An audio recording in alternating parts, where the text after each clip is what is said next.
नमस्कार, ताजा खबर में आपका स्वागत है। मैं हूं आपके साथ छाया। बढ़ते हैं खबरों की ओर। मध्य प्रदेश में मुख्यमंत्री डॉक्टर मोहन यादव के मंत्रिमंडल का विस्तार हो चुका है। राजभवन में शपथ ग्रहण समारोह का आयोजन किया गया था। मोहन मंत्रिमंडल में 18 कैबिनेट मंत्री और 6 राज्य मंत्री सहित स्वतंत्र प्रभार के कुल 28 मंत्रियों ने शपथ ली है। इनमें प्रहलाद पटेल, कैलाश विजयवर्गीय, अर्चना चिटनीस, विजय शाह, गोविंद राजपूत, प्रद्युम्न सिंह तोमर, ऐंदल सिंह कंसाना शामिल हैं। आइए आपको सीधे हम लिए चलते हैं राजभवन और आपको सीधे लिए चलते हैं। हमारे संवाददाता हमारे साथ जुड़ रहे हैं और वहां से सीधी बताएंगे कि किस तरीके की हलचलें वहां पर हो रही, क्योंकि शपथ ग्रहण समारोह अब संपन्न हो चुका है। वहीं आपको बता दें कि सामान्य वर्ग से 6 मंत्री इसमें शामिल हैं और कैलाश विजयवर्गीय, प्रहलाद पटेल मंत्री बने हैं। तो आपको बता दें, मध्य प्रदेश में डॉक्टर मोहन यादव सरकार का पहला मंत्रिमंडल विस्तार हो चुका है। राज्यपाल मंगूभाई पटेल ने 28 विधायकों को मंत्री पद की शपथ दिला दी है। इनमें से 18 विधायकों को कैबिनेट और 10 विधायकों को राज्य मंत्री के रूप में शपथ दिलाई गई है। शपथ ग्रहण समारोह दोपहर 3:30 बजे राजभवन में हुआ और नए मंत्रिमंडल में शिवराज सरकार के केवल 6 मंत्रियों को ही जगह दी गई है और वहीं 10 मंत्रियों को मौका नहीं मिल सका है। आपको बता दें, सबसे पहले कैलाश विजयवर्गीय के साथ 4 विधायकों ने कैबिनेट मंत्री पद की शपथ ली है। और अब सीधे आपको लिए चलते हैं राजभवन की ओर। भोपाल से हमारे संवाददाता प्रिंस गुप्ता हमारे साथ सीधे जुड़ गए हैं। जी प्रिंस जी, बताएं कि शपथ ग्रहण समारोह संपन्न हो चुका है। यहाँ पर 28 विधायकों ने मंत्री पद की शपथ ले ली है, जिनमें 10 राज्य मंत्री भी बनाए गए हैं। इस पर क्या कुछ है पूरी जानकारी? जी बिल्कुल, मंत्री परिषद का आज गठन हो गया है, जो बहुप्रतीक्षित था और खासतौर से काफी कयास लगाए जा रहे थे कि कब मंत्रिमंडल का गठन होगा और मंत्री कब शपथ लेंगे। तो निश्चित ही आज 3:30 बजे राज्यपाल मंगूभाई पटेल की उपस्थिति में सभी मंत्रियों ने लगभग 18 जो मंत्री हैं वो कैबिनेट मंत्री उन्होंने शपथ ली और 6 राज्य मंत्री स्वतंत्र प्रभार उन्होंने शपथ ली और 4 राज्य मंत्रियों ने शपथ ली। ऐसे करके टोटल 28 मंत्रियों ने आज शपथ ली है। और निश्चित ही जब 28 मंत्रियों ने शपथ ली है तो कैबिनेट का जो आकार है वो काफी बड़ा है और सभी जो मंत्री हैं वो कहीं ना कहीं इस बार के एक नए चेहरों के साथ पुराने चेहरे भी हमें दिखाई दे रहे हैं और कहीं ना कहीं एक सामंजस्य और समायोजन करने की पूरी कोशिश की गई है। जिसमें हम सबसे पहले अगर बात करें तो सामान्य वर्ग के जो मंत्री बनाए गए हैं वो 7 हैं और एसटी वर्ग से जो मंत्री बनाए गए हैं वो हैं 4 और एससी वर्ग से 6 मंत्री बनाए गए हैं और ओबीसी वर्ग से 11 मंत्री बनाए गए। तो ऐसे करके 28 मंत्रियों का जातिगत सामाजिक समीकरण बैठाते हुए ये मंत्रिमंडल का गठन किया गया है। और जिन मंत्रियों ने शपथ ली उनमें से 7 मंत्री नए मंत्री हैं जो पहली बार मंत्री बने हैं। उसमें से निश्चित ही एक संदेश देने की कोशिश भी की गई है कि जो नए बने हैं वो नए नवाचार का एक तरीका है भारतीय जनता पार्टी सरकार का, जो वो कहा है उसने वो करके दिखा रही है और निश्चित ही सबकी भागीदारी और सबकी सहभागिता इसमें दिखाई गई है। और खासतौर से भोपाल से अगर मैं बात करूं तो भोपाल से कृष्णा गौर को मंत्री बनाया गया है, स्वतंत्र प्रभार राज्य मंत्री बनाया गया है और विश्वास सारंग को कैबिनेट मंत्री बनाया गया है। कैबिनेट मंत्री विश्वास सारंग पहले भी रहे हैं और उच्च शिक्षा स्वास्थ्य की उच्च शिक्षा मंत्री रहे हैं और निश्चित इस बार भी उनको फिर से मंत्री पद की शपथ ली है उन्होंने और दोबारा मंत्री बने हैं। तो निश्चित ही ये देखा जा रहा है कि मंत्रिमंडल जो बनाया गया है वो कहीं ना कहीं तमाम गणित समीकरणों को साधते हुए बनाया गया है। और बात की जाए अब विभागों को लेकर तो निश्चित ही आज शाम तक या कल तक विभागों का बंटवारा भी इन मंत्रियों को हो जाएगा और तमाम गुणा समीकरण के अनुसार विभागों के बंटवारे को कर दिया जाएगा। अब बड़े कद्दावर नेताओं की बात करूं जिन्होंने सबसे पहले शपथ ली, उसमें कैलाश विजयवर्गीय, राकेश सिंह, प्रहलाद पटेल, इस तरह से राव उदय प्रताप सिंह, ये वो मंत्री थे, ये वो लोग थे जिन्हें केंद्र ने यहाँ भेजा था चुनाव लड़ने के लिए। खासतौर से इसमें राव उदय प्रताप सांसद थे, राकेश सिंह सांसद थे और खासतौर से अगर बात की जाए इन लोगों की तो निश्चित ही इन्हें एक कद्दावर नेता के तौर पर मध्य प्रदेश में देखा जाता है, जोड़ा जाता है देखकर। तो इन लोगों को जो पहले बार जो शपथ ली, इन लोगों ने पहली बार शुरुआत शपथ से इन्हीं लोगों की हुई और निश्चित ही जब शपथ की शुरुआत हुई तो इस तरह से आगे ये कारवां बढ़ा और 28 मंत्रियों ने लगातार शपथ ली है। अब मोहन मंत्रिमंडल का कार्य सुचारू रूप से शुरू होगा जब मंत्रिमंडल में विभागों का बंटवारा होगा, किसे क्या विभाग दिए जाने हैं। निश्चित ही ये भी कहीं तय कर रखा होगा सरकार ने, मुख्यमंत्री का विशेषाधिकार होता है कि किसे क्या विभाग दिया जाए, किस तरह से क्या विभागों का बंटवारा किया जाए।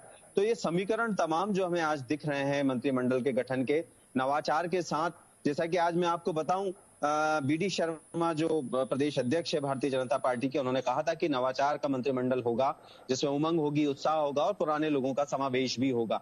यानी कि आज 25 तारीख है, 25 दिसंबर को अटल बिहारी वाजपेयी का जन्म जयंती दिवस भी है और सुशासन दिवस के तौर पर भी उसे मनाया जाता है। तो आज ही ये शपथ ग्रहण समारोह राज्यपाल मंगूभाई पटेल ने के समक्ष हुआ है और निश्चित ही इसमें एक संदेश भी ये देना चाहते हैं कि सुशासन और अच्छी सरकार भारतीय जनता पार्टी अब जनता को देने वाली है। और पहले भी उन्होंने यही कोशिश की है कि रीति नीति के साथ तमाम तरह से आम जनता के दुख दर्द में सहभागी बने और न्याय के साथ सरकार को चलाएं।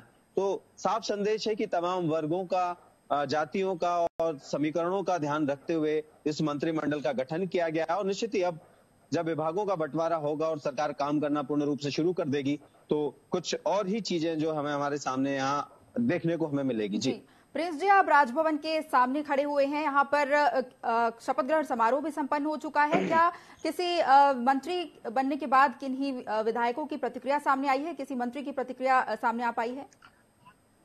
छाया, मैं राज्यपाल भवन में नहीं हूं, मैं भारतीय जनता पार्टी के प्रदेश मुख्यालय में खड़ा हूं और जब भी यहाँ कोई भी आता है तो निश्चित ही हम उनसे बात करेंगे। कोई भी विधायक जो मंत्री बने वो आएंगे तो निश्चित तौर पर हम उनसे बात करेंगे और जानना चाहेंगे।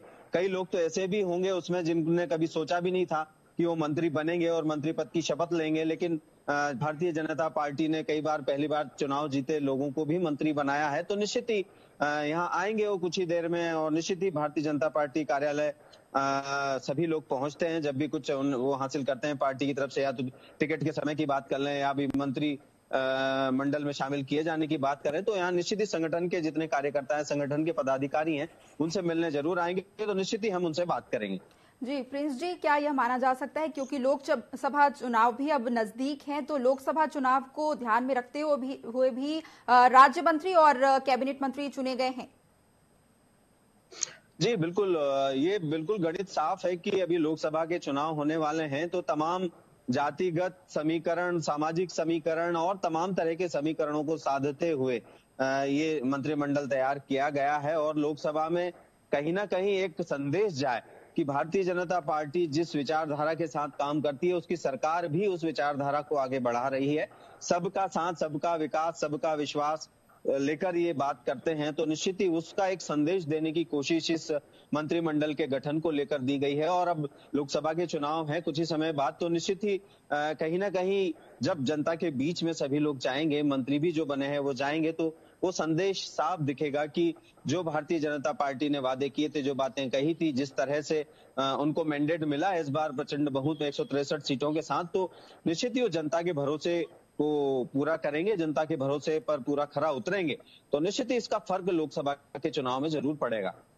जी जी प्रिंस जी, क्योंकि इसमें सभी वर्ग के लोगों को साधने का भी प्रयास किया गया है, क्या लगता है कि क्या इसके पीछे ट्रेजेडी हो सकती है बीजेपी की, क्योंकि सीएम बनने के बाद लगातार डॉक्टर मोहन यादव दिल्ली के दौरे पर रहा करते थे, वो इसके पीछे कई बार पीएम मोदी से भी मुलाकात की गई है, तो इसके पीछे क्या रणनीति हो सकती है? जी बिल्कुल, रणनीति की बात तो हम ना करें ऐसी, क्योंकि रणनीति तो देखिए सरकार चलाना है, भारतीय जनता पार्टी को इतना बड़ा मैंडेट मिला है तो सरकार चलानी है और बेहतर सरकार चलानी है, सुशासन के साथ सरकार चलानी है, जैसा कि उन्होंने कहा। और ये संदेश भी बीच बीच में उनके बड़े नेताओं का, वरिष्ठ नेताओं का आता रहा है कि सुशासन के साथ सरकार चलानी है, एक पारदर्शी सरकार देनी है, एक ऐसा शासन देना है जिसमें आम जनता को कोई तकलीफ ना हो और उसकी समस्याओं का समाधान हो। और भारतीय जनता पार्टी शायद इसी परिपाटी पर अपने आप को आगे बढ़ाती हुई दिख रही है। और निश्चित ही इस मंत्रिमंडल में जो समावेश किया गया है मंत्रियों का, हर आयु वर्ग, जाति, समाज के लोग हैं और सभी को कहीं ना कहीं वो प्रभावित करते हैं। जैसे 11 सदस्यों की हम बात करें मंत्रिमंडल के, तो ओबीसी वर्ग से आते हैं और 7 सामान्य वर्ग से आते हैं और 6 एसटी वर्ग से आते हैं और एसटी वर्ग से 4 लोगों को समाहित किया गया है, जिसमें महिला मंत्रियों को भी बनाया गया है, महिलाओं को भी मंत्री बनाया गया है। भोपाल से, जैसे मैंने बताया, कृष्णा गौर को मंत्री बनाया गया है। वो सर्वाधिक, भोपाल में सर्वाधिक मतों से जीती, 1,06,000 के अंतर से वो उन्होंने जीत दर्ज की और मध्य प्रदेश में दूसरे या तीसरे स्थान पर रही हैं वो वोट अंतर में। तो निश्चित ही उनको भी मंत्री बनना था और ओबीसी वर्ग से आती हैं और दूसरी बात ये भी है कि कहीं ना कहीं महिलाओं की भागीदारी की बात भारतीय जनता पार्टी हमेशा करती रही है।